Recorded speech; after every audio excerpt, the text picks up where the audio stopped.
মোল্লা রিজভী ভারতীয় শাড়ি পোড়াচ্ছে। আমি বলবো বাংলাদেশের যদি ক্ষমতা থাকে ভারতীয় শাড়ি তাঁতের বর্জন করুন। আমার কাটোয়া, কালনা, শান্তিপুর, রানাঘাটের ফুলিয়ার তাঁত শিল্পীরা এতে অর্থনৈতিকভাবে সমৃদ্ধ হবে। এ লড়াই চলবে। আগামী মঙ্গলবার বসিরহাটের ঘোজাডাঙ্গায় পুনরায় অবরোধ করা হবে সকাল থেকে। আপনি কখনো পেট্রাপলে কর্মসূচি নিচ্ছেন, কখনো ঘোজাডাঙ্গায়।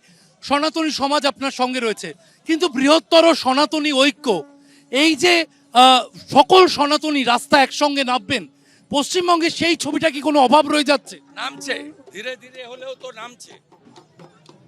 কালকে রানী রাসমণির সভা বলুন বা পেট্রোপোলের জমায়েত বলুন, এমনকি আজকের মিছিল তো কলকাতা কেন্দ্রিক, মূলত উত্তর কলকাতা বা পাশাপাশি বরানগর, দমদমের কিছু লোকজন আছেন, সাধু সমাজ এসেছেন।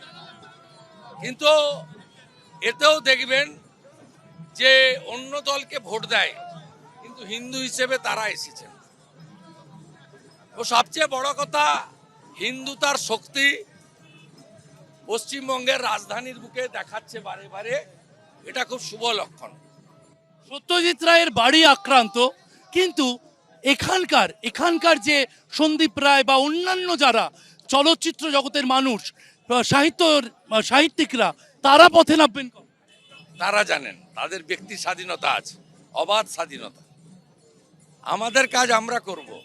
বললাম না, এরা 5ই আগস্টের পরে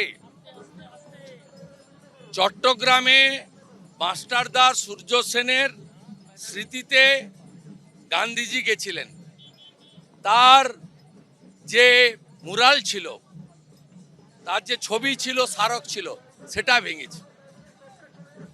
71-এ যখন স্বাধীনতা আসে, ইন্দিরা গান্ধী প্রধানমন্ত্রী ছিলেন, তার বিরাট রোল ছিল।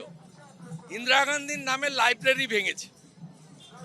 একাধিক জায়গায় রবি ঠাকুরের মূর্তি ভেঙেছে।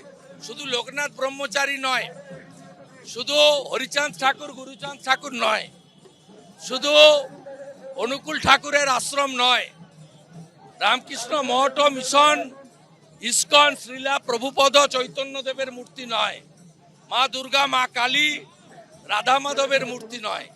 এরা কাউকে বাদ দেয়নি। বলছে জাতীয় সঙ্গীত বদলাবে, জাতীয় কবি রবীন্দ্রনাথ ঠাকুরকে বদলে দেবে। এরা যে জায়গায় যাচ্ছে, 1.5 বছর লেগেছিল রাজাকারদের সিধা করতে। আমি আপনাকে বলছি, জানুয়ারি মাসের 3য় সপ্তাহের পরে বিশ্ব রাজনীতিতে অনেক পরিবর্তন হবে। আমাদের বিশ্বাস, ভারতবর্ষ, আমেরিকা সহ জঙ্গিবাদ বিরোধী যে রাষ্ট্রগুলো আছে, যারা জঙ্গিবাদকে নির্মূল করেছেন, তারা অত্যন্ত গুরুত্বপূর্ণ ভূমিকা নিয়ে সংখ্যালঘু হিন্দু, জনজাতি, বুদ্ধিস্ট, খ্রিস্টান এদেরকে বাঁচাবে এবং মন্দিরও বাঁচাবে।